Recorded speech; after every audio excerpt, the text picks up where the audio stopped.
Buenas noches con todos. Es un gusto contar nuevamente con su asistencia.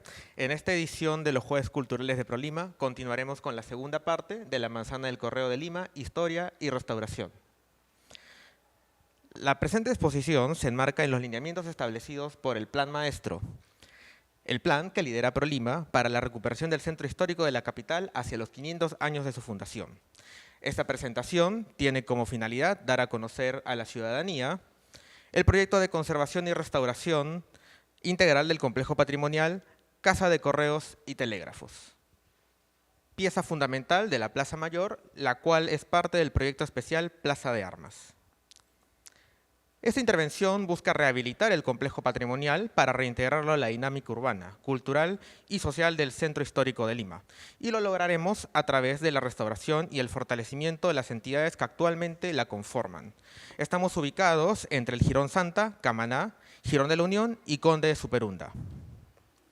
El complejo alberga al Archivo General de la Nación, el cual será recuperado y fortalecido para cumplir con su rol archivístico y difusor cultural bajo los protocolos y medidas de seguridad del más alto nivel.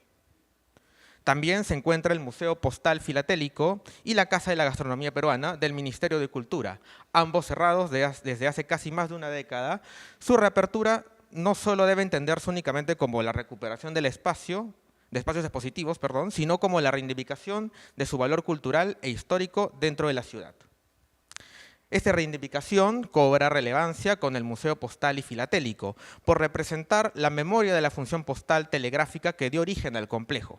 Su recuperación permitirá devolver protagonismo a esta dimensión histórica hoy olvidada, mediante una museografía renovada y acorde con las nuevas formas de interacción, aprendizaje y difusión del patrimonio cultural.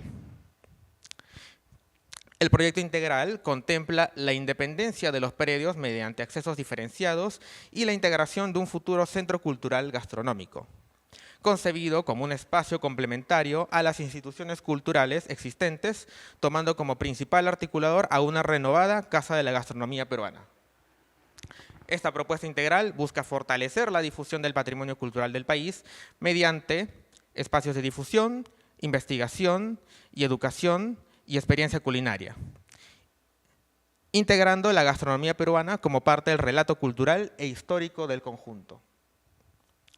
Asimismo, la propuesta impulsa la activación urbana del entorno, permitiendo recuperar la relación histórica de este importante conjunto monumental con la ciudadanía, devolviendo al pasaje Piura el carácter dinámico y público que históricamente tuvo, como un espacio urbano vivo y articulado por el comercio, el tránsito y el encuentro ciudadano. Esta es una intervención de 25.000 metros cuadrados de recuperación patrimonial y debido a la magnitud y complejidad del proyecto, la exposición ha sido organizada en distintas sesiones temáticas. Si no nos acompañaron en la sesión anterior, con mucho gusto les damos un resumen de lo que fue el Archivo General de la Nación.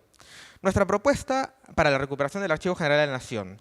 Actualmente, el AGN opera solo en el 30% del área que administra. Esta propuesta incrementa el área útil en un 258%, permitiendo además mejorar las condiciones de trabajo y funcionamiento para aproximadamente 199 trabajadores. Pero no solo se trata de áreas, sino de la recuperación del perfil de la ciudad, en armonía con su valor histórico e institucional. Se trata de recuperar la arquitectura y la riqueza espacial que poseyó, hoy olvidada y que recuperaremos. Se ha trabajado con la finalidad de resolver las problemáticas que no permiten que el AGN sea del difusor cultural que le corresponde. Esta propuesta dota al AGN de nuevas áreas de difusión, de atención al ciudadano, así como las áreas técnicas trabajadas en estricto seguimiento de sus protocolos, como el repositorio documental que será reestructurado, protegido con los estándares de seguridad de más alto nivel. Quisiéramos comentarles que a raíz de la primera sesión, la directiva del AGN se ha acercado a nosotros y ya hemos entablado las mesas de trabajo por la cual formalizar la viabilidad de este proyecto, lo cual es significativo. El proyecto se encuentra en formulación ya hace más de un año y en ese transcurso hemos visto pasar 4 mesas directivas del AGN y 3 ministros de Cultura, lo cual ha representado retrasos significativos para este proyecto. En ese sentido, le agradecemos a la mesa directiva representada por el doctor Ortiz Sotelo la buena voluntad y la confianza a ProLima como institución. Luego de esta introducción, permítanme presentarles el tema de fondo, la Dirección General de Museos en la Casa de Correos y Telégrafos. Su historia, su problemática y la propuesta de intervención. La Dirección General de Museos ocupa 2.600 metros cuadrados del complejo patrimonial, la cual se encuentra frente al Jirón Conde de Superunda y administra el Museo Postal Filatélico y la Casa de la Gastronomía Peruana, que se ubican en el primer nivel del complejo. Debido al deterioro del inmueble, ambos museos se encuentran cerrados al público aproximadamente una década. Sin embargo, mantiene actividades culturales y filatélicas de carácter ocasional mediante exposiciones, ferias y eventos de difusión realizados de manera virtual o en sedes alternas. Hablaremos del Museo Postal Filatélico. La Casa del Correo y Telégrafos no solamente fue un edificio institucional, fue una de las principales infraestructuras de la comunicación del país, un lugar desde donde circularon mensajes, noticias, documentos, decisiones y vínculos que conectaron al territorio nacional durante décadas. Hoy enviar un mensaje toma segundos, compartimos información instantáneamente, seguimos paquetes en tiempo real y vivimos hiperconectados. Pero durante siglos, comunicar significaba recorrer enormes distancias, construir rutas, desarrollar sistemas logísticos y crear redes capaces de conectar ciudades enteras. Ignoramos que el correo estuvo directamente asociado al crecimiento del país. La Casa de Correos y Telégrafos funcionó como un nodo estratégico dentro del Sistema Nacional de Comunicaciones. Y justamente esa memoria y valor es lo que el proyecto busca reivindicar. Hablemos de su historia. La Casa de Correos no tuvo una sede fija, fue desplazándose dentro del Lamero de Pizarro desde su aparición en el año 1552 en la calle Lescano, actual Jirón Huancavelica, hasta consolidarse en 1845 en una casona llamada Correo Viejo. Esta es la primera calle del Jirón de Superunda, de Conde Superunda, perdón.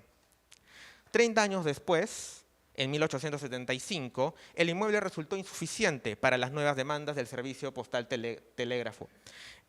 Sumado a su estado ruinoso, el Estado impulsó la demolición y ampliación como parte de un proceso de crecimiento en los años posteriores.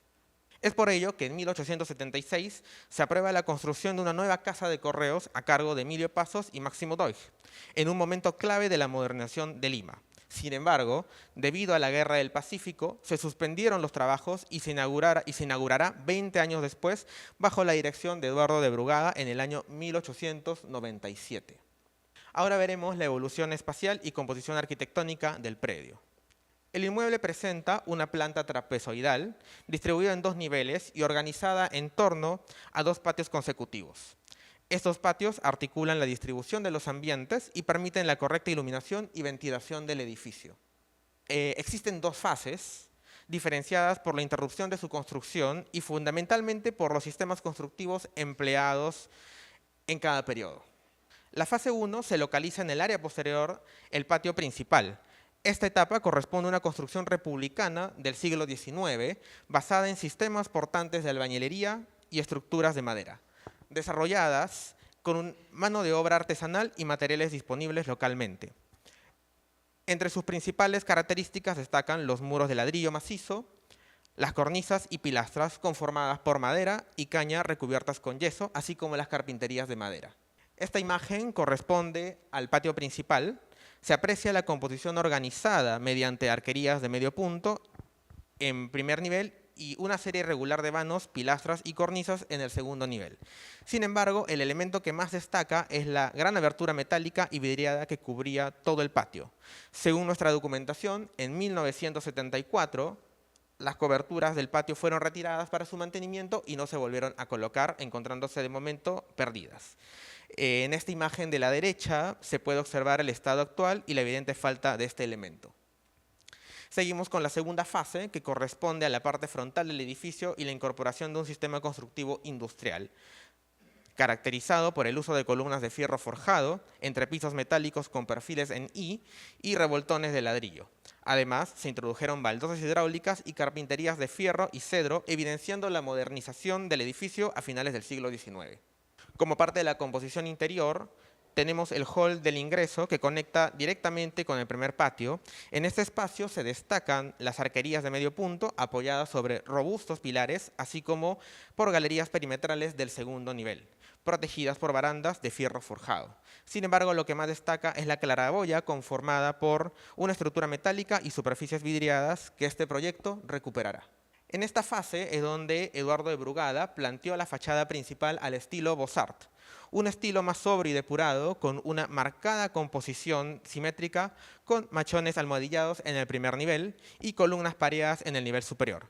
Además, se importó de Europa faroles y jarrones decorativos, y en Lima se fundieron en bronce las estatuas de 2,5 metros que la acompañan. Entre los elementos más destacados de la fachada se encuentran el frontón curvo, las pilastras, las columnas pareadas y la ornamentación decorativa que enfatizan la importancia y jerarquía del edificio.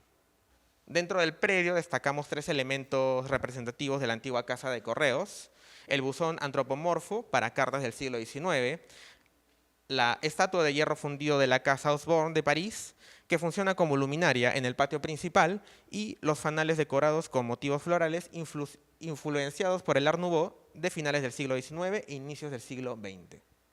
Siguiendo con la historia, durante el gobierno de Leguía, en el año 1920, como parte de una nueva ampliación del complejo, ya que la demanda era bastante grande del servicio postal telégrafo, se encarga al arquitecto Raúl María Pereira la construcción de un pasaje que conectara el Jirón Camaná con Palacio de Gobierno.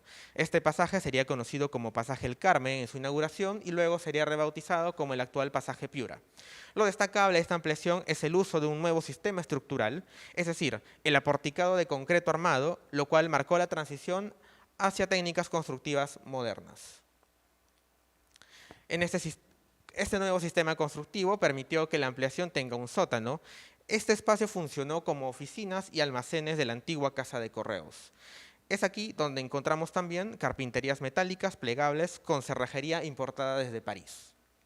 Estas son imágenes de la época de la Revista Mundial de 1928, en el que se recopilan fotografías de la inauguración, de la ampliación, haciendo énfasis en el nuevo pasaje del correo como símbolo del salto tecnológico que hoy se ha perdido y que, por supuesto, vamos a restaurar. El objetivo de esta intervención es rehabilitar y reactivar el antiguo Museo Postal y Filatélico del Perú, preservando su valor histórico y fortaleciendo sus funciones culturales y museográficas. Primero comencemos desde afuera. Con la fachada podemos observar la evolución pictórica, pero no se trata solo de cambios de colores originales para lograr la unidad de la fachada, sino también de recuperar la materialidad original perdida justamente por repintes incompatibles. Esta intervención contempla la restauración de zócalos, el tratamiento de conservación de carpinterías, la consolidación de muros con pintura compatible, la reposición y consolidación de elementos arquitectónicos y el retiro de repintes, ¿no? Aquí podemos observar a más detalle en la fachada se identifican acabados incompatibles, desprendimientos y desgastes de pintura, además del deterioro y pérdida de elementos ornamentales y de los acabados protectores en carpinterías y elementos de forja, evidenciando la necesidad de intervenciones de conservación.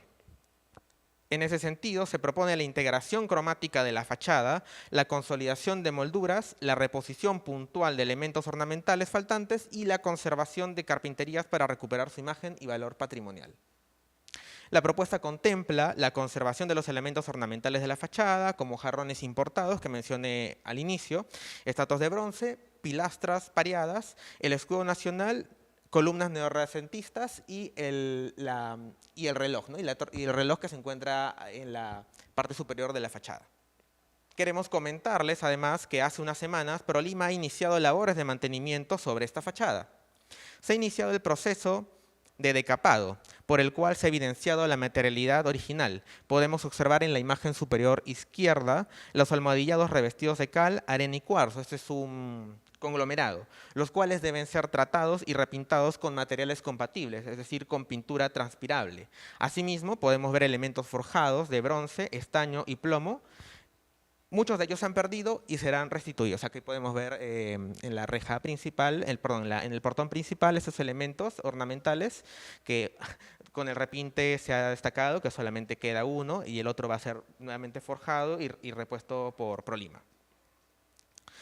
Así que en poco tiempo tendremos un avance del compromiso en la restauración y la visión que tiene ProLima para este complejo. Ahora vayamos todavía por afuera con la azotea. En esta vista podemos observar la falta de las coberturas en los patios. Esta propuesta recuperará ambas coberturas de estructura metálicas vidriadas, así como las teatinas y los vitrales de colores originales que la conformaban. También se va a intervenir el cuarto del reloj, el cual se puede apreciar en la fachada. Se evidencian desprendimientos de revoque en los muros de quincha, acabados incompatibles y en general suciedad que es totalmente incompatible con el valor original del ambiente. Se propone consolidar los muros, recuperar los acabados originales y elementos de madera, así como incorporar acabados compatibles con el carácter histórico del inmueble. Ahora vayamos hacia el interior. Podemos apreciar el hall de acceso. Lo más resaltante de este espacio es el desprendimiento del artesonado del techo, el cual parece que día a día una pieza se cae y tiene que ser resguardada por el Ministerio de Cultura. Y podemos observar que principalmente se han improvisado unas coberturas, el punto 3, para no exponer la estructura metálica de rieles que van encima. También vemos pintura incompatible, en deterioro y con un enmugrecimiento superficial. Por ello, se propone recuperar los acabados originales, conservar las carpinterías, restituir elementos faltantes del artesonado, consolidar los zócalos deteriorados y reponer un piso compatible con el carácter histórico del inmueble. En el patio principal podemos observar las mismas patologías. Aquí vamos a centrarnos sobre todo en la oxidación y deterioro de la estatua luminaria, al igual que en su pedestal de piedra. La propuesta también propone la limpieza e integración cromática de todo el ambiente y la restauración de los elementos afectados, ¿no? Aquí hemos hecho un análisis de otras áreas comunes, como el comedor, en el cual se ve humedad en techos y, bueno, también sumado a las patologías anteriormente mencionadas, como pisos incompatibles y el deterioro de la carpintería. Aquí vemos esta zona de la ex-Serpos, donde podemos ver instalaciones improvisadas en el techo, instalaciones eléctricas, quiero decir, que ponen en riesgo a los museos. En esta fotografía de la actual biblioteca, en la cual es evidente que se distorsiona la percepción original del inmueble, dado que no son los colores originales que poseía el ambiente. Aquí también la sala de exposición, que bueno, está convertida actualmente en un depósito. Y como les digo, es entendible la cantidad de desprendimientos de elementos arquitectónicos, de artesonados, de techos, etc., han obligado al Ministerio de Cultura a utilizar esos ambientes como depósitos para poder resguardar los elementos que están perdiendo. En lo arquitectónico, esta propuesta busca recuperar la materialidad original en muros, techos, pisos y carpinterías mediante la eliminación de elementos incompatibles de acuerdo a su evolución histórica. Aquí podemos observar, por ejemplo, la nueva área de buzón, de la cual hablaremos a profundidad más adelante, parte de la museografía del Museo Postal Filatélico. Aquí el archivo filatélico, donde podemos observar la restitución del piso entablonado y la adecuación correcta de instalaciones eléctricas para su iluminación. Aquí la nueva sala de exposición temporal. Y para culminar con esa sección, también se intervendrá el sótano, en el cual se dispondrá un área de almacén y maestranza para el museo. En síntesis, la propuesta busca conservar y revitalizar la Casa de Correos y Telégrafos mediante intervenciones que aseguren su protección patrimonial, mejoren su funcionamiento y fortalezcan la difusión de la historia postal y filatélica. Con ello, se contribuirá a su revalorización cultural y a su integración en los circuitos turísticos y educativos de Lima. Repotenciamiento museográfico. Bueno, desde ProLima consideramos fundamental recuperar la historia del correo, una memoria olvidada que hoy no llega con suficiente fuerza a la ciudadanía. Por eso, nuestra propuesta busca transformar el Museo Postal Filatélico en una experiencia más vivencial y contemporánea, donde el visitante no solo observe objetos, sino que comprenda cómo funcionaba la antigua casa de correos y rescatar la historia de los sistemas que conectaban al país. En su tiempo, el sistema de correos partía desde la recepción de las cartas en distintos puntos del país, se hacía una primera clasificación y luego llegaban a la casa de correos para ser procesada y distribuida a la población. Dentro de la casa de correos, las cartas y encomiendas eran recepcionadas, registradas, cobrando una tarifa según su peso, tipo y destino. Luego se les colocaba estampillas que facilitaban su clasificación y validaban el pago del servicio. Finalmente, la correspondencia era almacenada, temporalmente, organizada por destino y preparada para su distribución. Aquí podemos ver un esquema de cómo funcionaba la recepción, donde estaban justamente las áreas de casilleros. Luego iban al área de clasificación, al área de procesamiento para efectuar el envío y el cobro. Bueno, su distribución a la población cercana al mismo edificio, ¿no? A la hora de despachar. O su distribución a otras sedes del sistema de correos a través de envíos. También funcionó el sistema de telégrafos, en paralelo a la actividad postal, ¿no? Donde los mensajes eran recibidos, codificados y transmitidos hacia otras estaciones. Una vez llegaban a su destino, eran decodificados y distribuidos a los destinatarios a través de la red postal correspondiente. Aquí podemos ver los mensajes eran recepcionados, eran codificados y transmitidos mediante telégrafos, ¿no? Con el tiempo, los equipos fueron modernizándose e incorporando funciones como la impresión automática de los mensajes en su lugar y destino. Finalmente, estos serán entregados a sus destinatarios, ¿no? Por último, hablemos de la filatelia. La filatelia es la disciplina dedicada al estudio, colección, conservación de sellos postales y otros elementos relacionados con el correo, considerados parte del patrimonio histórico y cultural. En el Perú existen asociaciones filatélicas como la Asociación Filatélica Peruana y el Círculo de Amigos de la Filatelia.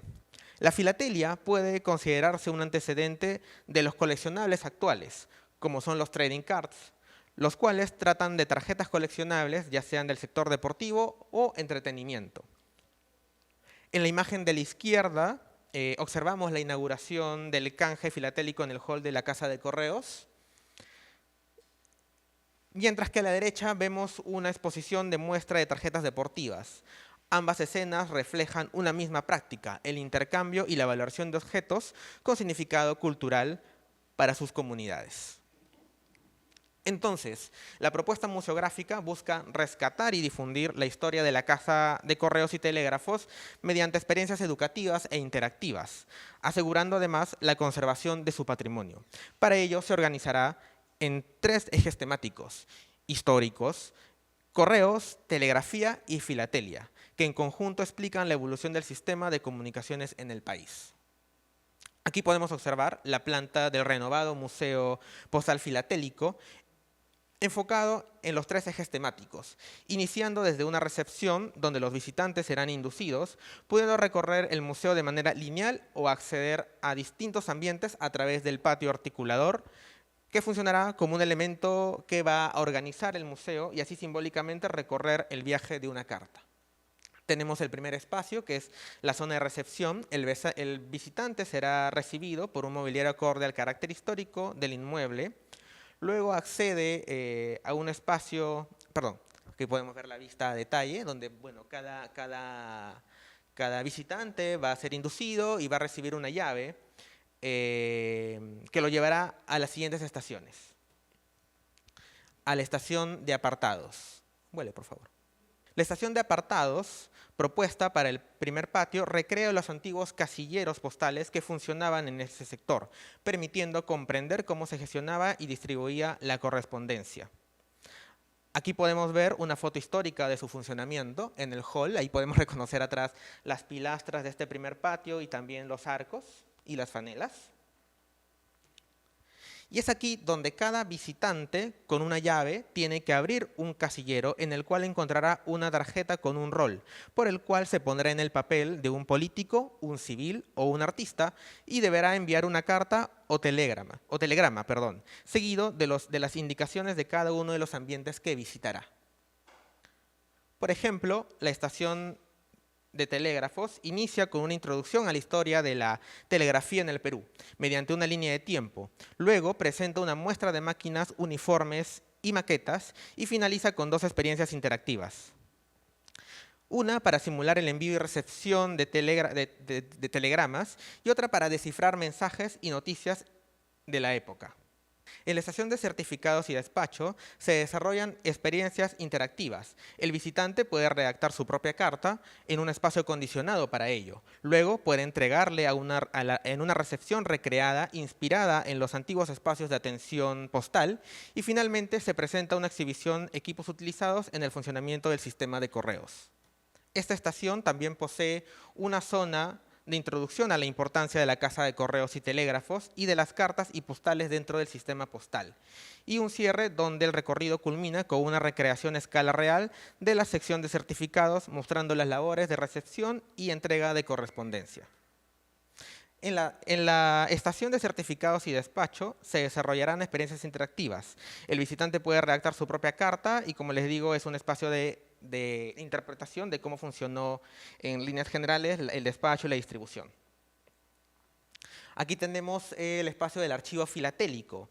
Inicia con un espacio de orientación al visitante, luego presenta una zona de archivadores con colecciones organizadas por distintas temáticas y finalmente incorpora un área de intercambio para coleccionistas, promoviendo la continuidad de las actividades filatélicas dentro del museo. Aquí lo podemos ver a mayor detalle. La estación de buzones inicia con un panel explicativo sobre su importancia. Continúa con la exhibición de buzones por épocas en podios expositivos y finaliza con una simulación interactiva de depósitos de cartas en los buzones y casilleros. Luego tenemos ya finalizando el área de carteros.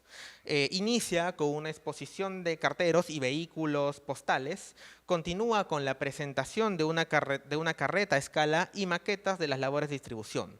Luego exhibe uniformes por periodos históricos y una zona de simulación de rutas con mapas y balanzas, finalizando con la clasificación interactiva de cartas y encomiendas.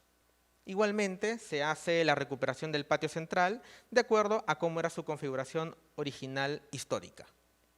Ahora veremos cómo está configurada actualmente el predio.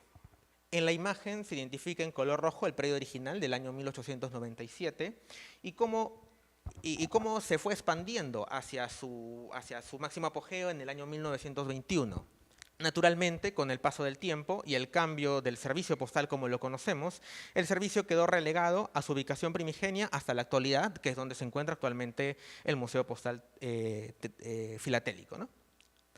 Y bueno, con el paso del tiempo fueron quedando algunas áreas abandonadas y también fueron apareciendo otras instituciones que actualmente lo administran, ¿no? Como es el AGN en la parte superior y en la parte del pasaje Piura, Vitrina Inmobiliaria, el Ministerio de Vivienda y bueno, el Museo Postal Filatélico, que se encuentra donde originalmente estuvo, y la Casa de la Gastronomía, pintada en color amarilla en esta parte de aquí. En el año 2010, el edificio inicia una nueva etapa con la apertura de la Casa de la Gastronomía Peruana, una propuesta cultural orientada a visibilizar la diversidad, historia y riqueza de la cocina peruana. Y así como el sistema postal articulaba territorios y ciudades, la gastronomía peruana articula memorias, migraciones e intercambios culturales, que seguramente muchos de ellos llegaron a través de una carta. A continuación, vamos a seguir con la propuesta de la Casa de la Gastronomía. La arquitecta Fiorella Quispe está a cargo. Gracias. Cuando pensamos en la Casa de Correos y Telégrafos, normalmente pensamos en este edificio histórico que acaba de ser presentado. Pero también, si lo miramos con mayor atención, lo que realmente tenemos aquí, aparte de la arquitectura, es este punto que albergaba un sistema de conexión tan importante en cierta época. Un sistema que conectaba personas, territorios y mensajes por todo el país. Y es ahí en donde también yo sé que parte del Ministerio de Cultura se ha preguntado lo mismo al momento de implementar la Casa de la Gastronomía. Nos preguntamos qué es lo que conecta actualmente al Perú de manera tan profunda como antes lo hacía el correo. Bueno, la respuesta es la cultura. La cultura a través de nuestra gastronomía. En ese sentido, podemos verificar la ubicación de este predio justamente en parte de la expansión que inició en 1921. Para poder entender la situación actual de este edificio, es importante revisar brevemente su evolución. La Casa de la Gastronomía se inaugura en el año 2011. Se hace bastante rápido, ya que la resolución para poder construirla se da en 2010. Y posteriormente presenta ciertos cierres en 2015 y en 2016, hasta el cierre definitivo en el 2018. Antes de pasar a la muestra, me gustaría mostrar cómo es que actualmente se ve la Casa de la Gastronomía. A nivel de infraestructura podemos ver desprendimientos de acabados, de enlucidos, acabados deteriorados en el piso, instalaciones eléctricas precarias e improvisadas. Así también, dentro de la museografía, podemos ver una museografía que responde totalmente a su época de presentación, de propuesta, en donde, ¿qué vemos? Vemos información extensa, vemos información poco dinámica, que no conecta tanto con las personas de alrededor. Al mismo tiempo podemos ver recursos expositivos bastante estáticos y elementos arquitectónicos que tapan totalmente la arquitectura del espacio, ¿no? Entonces, a partir de ello, esta propuesta, aparte de repotenciar la Casa de la Gastronomía, también busca reivindicar la memoria de esta casona, entendiendo al Museo Postal Filatélico y a la Casa de la Gastronomía como dos espacios, partes de una misma lógica histórica de transmisión de saberes. Este repotenciamiento no reemplaza el discurso que actualmente tiene la Casa de la Gastronomía, sino que lo va a ordenar, lo potencia tecnológicamente y lo estructura en una línea narrativa un poco más clara, basada en estaciones interpretativas e inmersivas. La propuesta museográfica parte de un eje fundamental que supone el mestizaje de la comida peruana, siendo entendida como un proceso de desarrollo histórico, territorial, cultural, y que se ha definido como una herramienta de construcción de la identidad de nuestra nación. Es así que aquí podemos ver parte del guión museográfico que vamos a explorar en las siguientes diapositivas, entendiendo que no vamos a ver un conjunto de platos, sino que vamos a ver un sistema de relaciones entre territorios, historia e intercambio cultural. Aquí lo podemos ver emplazado en el plano que actualmente ocupa la Casa de la Gastronomía. Ahora lo vamos a ver a mayor detalle. Es así que vamos a empezar con cada una de estas estaciones y comenzamos con la primera, que se llama Territorios que alimentan. En esta primera estación se plantea una idea importante. El Perú es un sistema de diversidad ecológica y esa diversidad se convierte en la base de todos los procesos culinarios posteriores. Es así que en esta estación, ubicada justamente al inicio del recorrido, vamos a ver una mesa interactiva continua que está conectada directamente a una pantalla bajo un sistema de botones en donde va apareciendo en la pantalla no solamente los ingredientes, sino los matices culturales del territorio. Estamos hablando de que van a haber 8 subestaciones del mismo tipo que van a representar los distintos pisos altitudinales del Perú. Asimismo, en el centro de esta estación se presenta una alegoría a la Pachamama como espacio de representación de la relación simbiótica entre el ser humano y la naturaleza, entendiendo que nuestros ancestros creían que el alimento no era solamente producción, sino también reciprocidad. Aquí lo podemos ver. La siguiente estación refiere a la América ancestral. Desde el territorio que hemos visto, el recorrido avanza hacia este mundo prehispánico. Un momento en donde la gastronomía no era necesariamente cocina, sino que eran diferentes tipos de tecnología. Lo podemos ver aquí y vamos a explicar cada una de las subestaciones. Se presentan inicialmente sistemas de transformación antiguos y sofisticados como la pachamanca. También se hace una muestra en la sección número 2 de los artefactos, de los utensilios culinarios, utilitarios, que se usaban en aquella época y que sabemos que pues, en la Casa de la Gastronomía actualmente se almacenan tanto en la parte de la exposición como en la parte de los almacenes. Asimismo, tenemos un espacio destinado para los insumos, para la cata de bebidas ancestrales que rememoren la época y también un espacio que pueda que pueda rememorar un antiguo fogón prehispánico en donde las personas puedan sentarse, observar los paneles que están alrededor que corresponden a las diferentes técnicas prehispánicas y consumir de manera controlada elementos productos de estas técnicas. En la siguiente estación entramos al mundo europeo. Al mundo europeo antes de que pudiese entrar en simbiosis con la América ancestral. En esta estación podemos evidenciar la introducción de productos como el trigo, el vino, el cerdo, el arroz, el aceite de oliva y otras especies.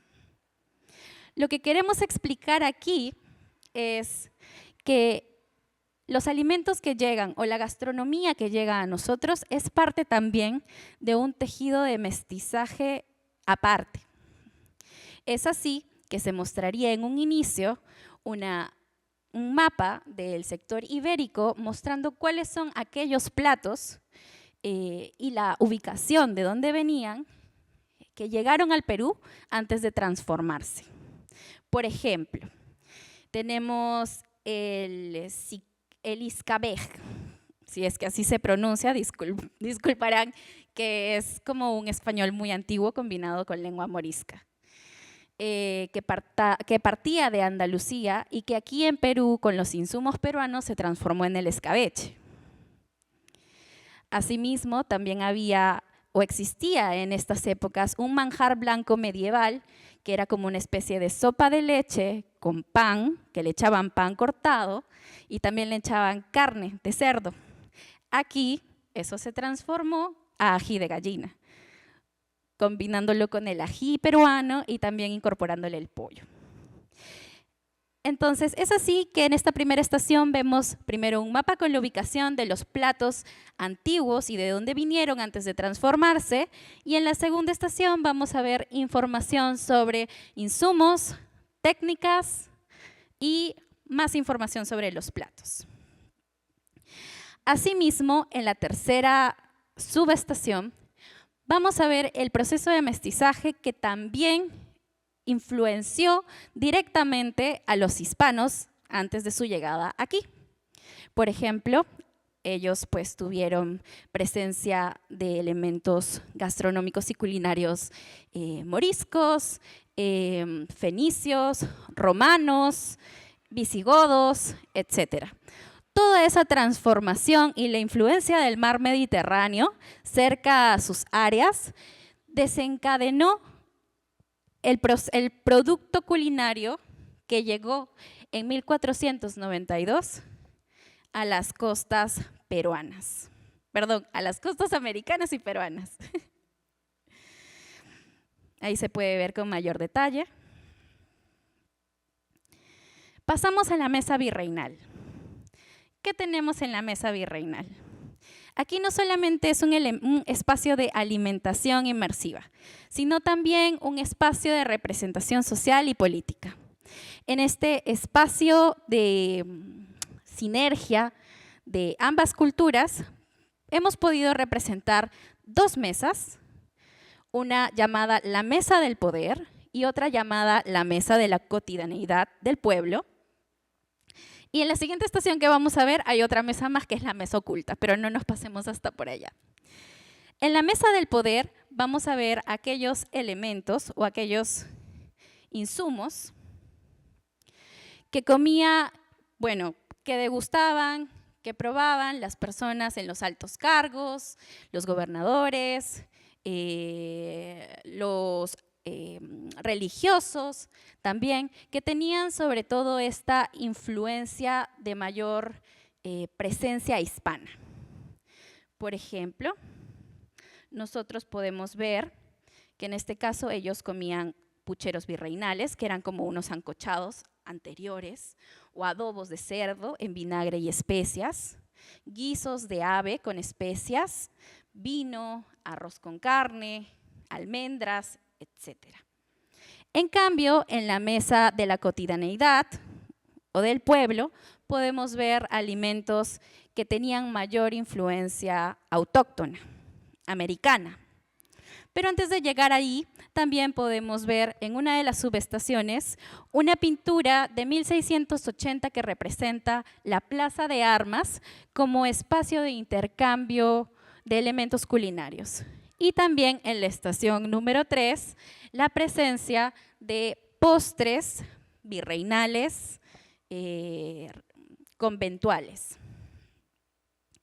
Aquí podemos ver la mesa del pueblo, en donde se pueden ver preparaciones. Se pueden ver y se pueden oler. Se pueden ver y oler preparaciones como locros de zapallo, sopas de maíz, guisos de legumbres, tamales coloniales, o sea, ya con insumos coloniales y panes también. También podemos ver una mesa con un sistema de botones acompañada de una pantalla que muestra los procesos de preparación de estos platos en edad temprana.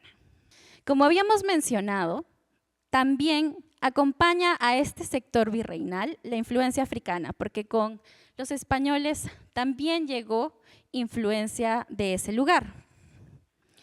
Es por eso que nombramos a la siguiente estación la mesa oculta, porque es este espacio que representa un proceso de adaptación, resistencia y transformación cultural.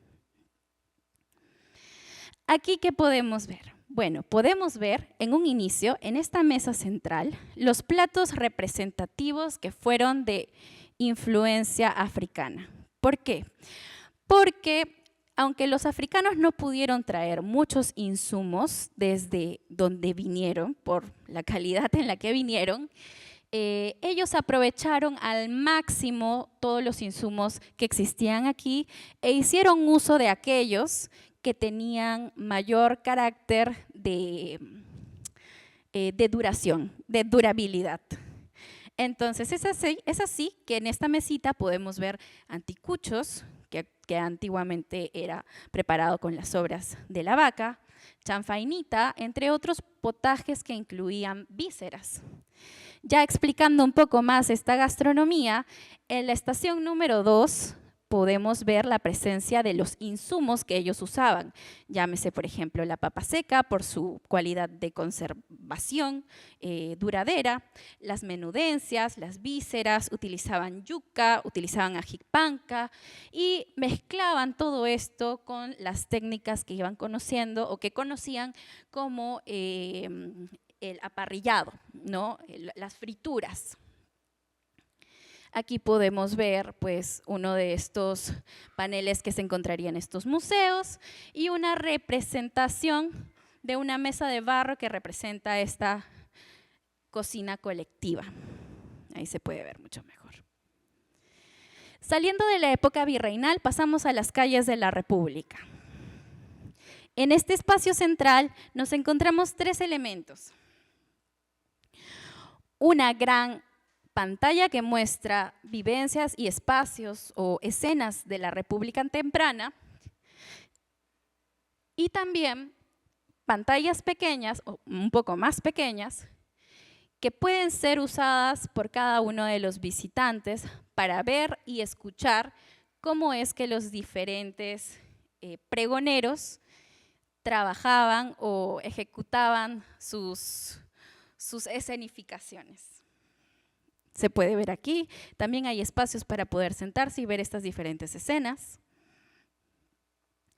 Con respecto a la influencia china,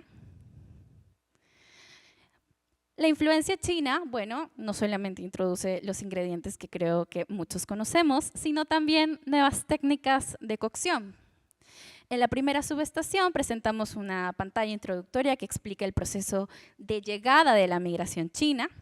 La segunda muestra los platos base de la cocina china Cantón en general. Por ejemplo, tenemos el chow fang, que es un antecesor del arroz chaufa, o el chow mein, que es un antecesor del tallarín saltado, o el salteado cantonés, que es un antecesor del lomo saltado. En la tercera subestación presentamos una asimilación de la cultura china en el espacio urbano, recreándose un antiguo mercadillo chino que incorpora elementos asiáticos que conviven con productos locales. Se puede ver ahí mucho mejor.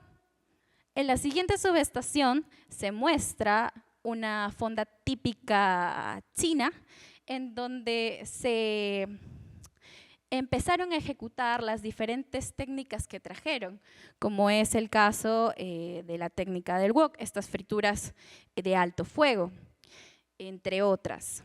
Después de esto podemos ver también un espacio destinado para el arte utilitario culinario para poder finalizar con una subestación que presenta los platos contemporáneos productos de la fusión. Seguimos con la influencia italiana.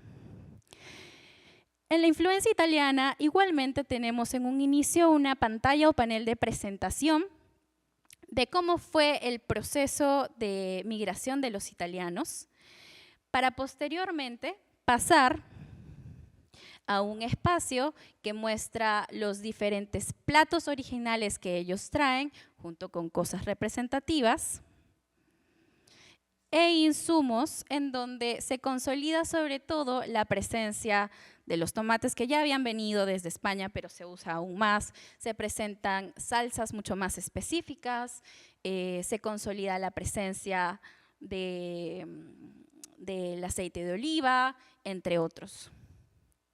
Aquí podemos ver en las siguientes estaciones pues, una subestación destinada a mostrar cómo es que la influencia italiana también nos trajo al helado, ¿no? Para poder terminar con una subestación que muestra la fusión ya de estos elementos en los platos que ahora conocemos. Ya para poder terminar con esta estación de influencia italiana, mostramos una maqueta de un horno tradicional. No se asusten, no está encendida, es solamente luz, es solamente luz que simula el fuego, y también un espacio interactivo en donde las personas podrían conocer los diferentes tipos de pasta, su preparación y el lugar de donde pues vinieron, ¿no? Ahí se puede ver completamente el espacio. Con respecto a la influencia francesa, bueno, los franceses no es que traigan exactamente ingredientes. Lo que traen ellos son sistemas, métodos de trabajo, y es por eso que esta estancia se dedica a divulgar sobre todo los diferentes tipos de herramientas, los diferentes tipos de sistemas en los que se trabaja y también las técnicas que podrían ser de, que podrían ser de prueba de cada uno de los visitantes. Asimismo, también se muestra cómo es que la influencia francesa trae el orden a la cocina, incorporando un organigrama mucho mejor estructurado, para poder finalizar con una estación que muestra los postres que se llegaron a consolidar en Lima después de la incorporación de estas técnicas. Llámese el mil hojas, el suspiro a la limeña y también la crema volteada. La influencia japonesa. Bueno, la influencia japonesa también comienza con un panel introductorio y nos remite inmediatamente a un espacio destinado a la colocación de los diferentes tipos de insumos japoneses. ¿Qué pasa con la gastronomía japonesa? Ellos, que vivían en una isla, pues traen técnicas mucho más sofisticadas de tratamiento de los insumos marinos. Es así que en la subestación número 3, ahí arriba se puede ver un mapa señalando las diferentes zonas del Japón de donde vinieron platos en específico que fueron transformándose aquí en el Perú. Con respecto a la estancia o a la estación de panadería, esta es una de mis favoritas. Aquí podemos ver inicialmente un espacio destinado a mostrar cómo es que era el tratamiento de las harinas y los granos en el Perú antiguo. Es así que en este espacio se pueden ver preparaciones prehispánicas, tales como los tamales, las humitas, el zancu, y también hay un espacio interactivo de prueba del mortero prehispánico. Se puede ver mucho mejor. En la siguiente subestación se muestra el proceso de llegada del trigo y cómo es que revolucionó la panadería en el país, en el continente. Es así que Lima se termina volviendo una ciudad panadera, albergando a 4 importantes molinos alimentados o activados a través de la ribera del río Rímac y sus afluentes, ¿no? Finalizamos esta estación con el proceso de mestizaje del pan y cómo es que a lo largo de las regiones va cambiando. Tenemos el 3 puntas de Arequipa, el pan chuta de Cusco, la marraqueta tacneña, etc. Después de toda esta influencia internacional, pasamos a la zona o a las áreas que corresponden a los encuentros del sabor nacional. Entramos a la estancia de la costa, en donde inicialmente podemos ver un tótem representativo.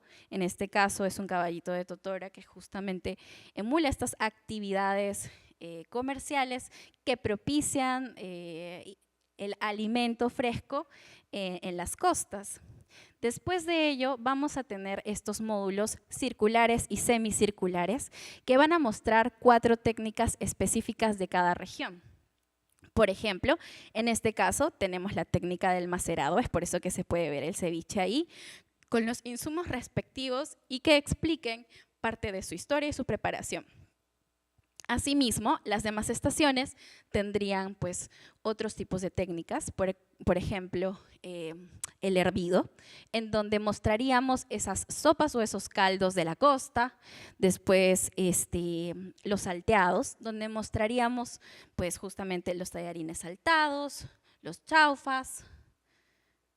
En la siguiente subestación tenemos la de la sierra. Igualmente tenemos un tótem representativo del espacio de cultivo y de diversidad de insumos y se muestran nuevamente 4 subestaciones que muestran 4 tipos de técnicas diferentes. Por ejemplo, la del envolvimiento de los alimentos, de donde se podría explicar la composición de las humitas.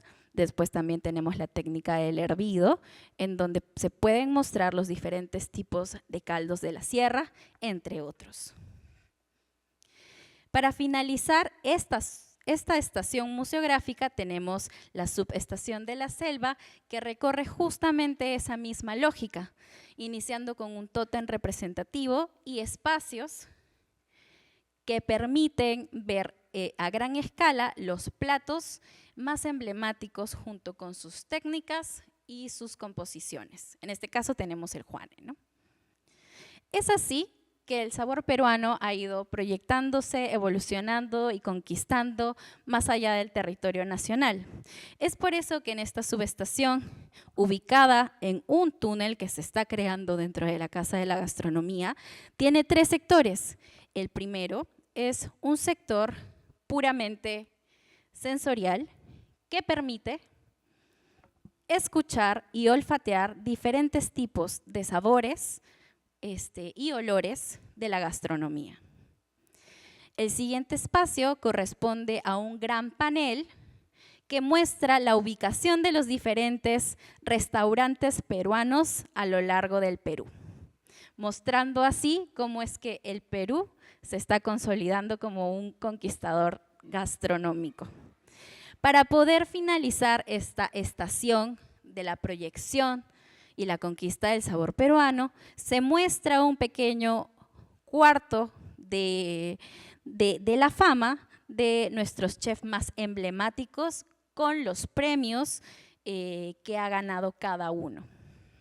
Ya finalizando, tenemos el área del arte de compartir. Saliendo de este túnel inmersivo que mostramos anteriormente, tenemos un espacio destinado a hacer una síntesis de todo lo visto dentro del museo. La cata de diferentes tipos de bebidas distribuidas en 3 subestaciones. Una subestación del desayuno, otra del almuerzo y otra de la cena. Y solamente serían bebidas de tal manera que en la del desayuno, por ejemplo, se podrían servir emolientes, que son autóctonos de aquí, 7 semillas, quinoas, etc. En la cata del almuerzo tendríamos todos los jugos de las diferentes frutas, según la selección, y en la cata de la cena se tendrían las infusiones y los macerados. Esta estación estaría pues cerca de un espacio que permitirá a los visitantes también llevarse parte de lo visto. Y esta subestación estaría conectada directamente a la sala de souvenirs, inspirada en una antigua pulpería limeña.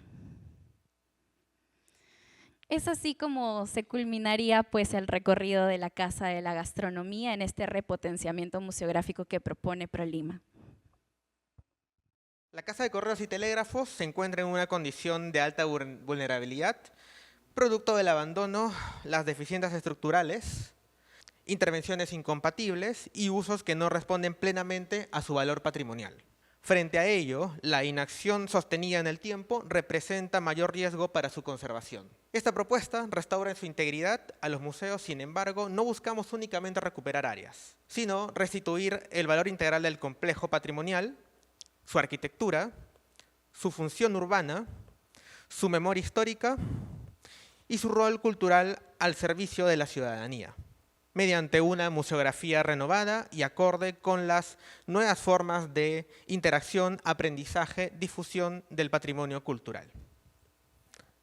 La intervención de este sector tendrá un coste aproximadamente de 20 millones de soles que serán asumidos por la Municipalidad de Lima a través de ProLima, que no solo considera la infraestructura, sino también la restauración del mobiliario existente con alto valor patrimonial, nuevo mobiliario de exhibición, apoyo y educativo. Asimismo, se proponen sistemas de seguridad con los estándares de más alto nivel a fin de evitar cualquier siniestro en el complejo. Actualmente, el proyecto se encuentra culminado a nivel de perfil y sinceramente esperamos haberles compartido el entusiasmo y el cariño que tenemos hacia este proyecto, sobre todo a la Dirección General de Museos, a quienes invitamos a formalizar los medios por el cual este proyecto pueda seguir avanzando hacia su expediente técnico y ejecución. Muchas gracias y los esperamos en la siguiente sesión.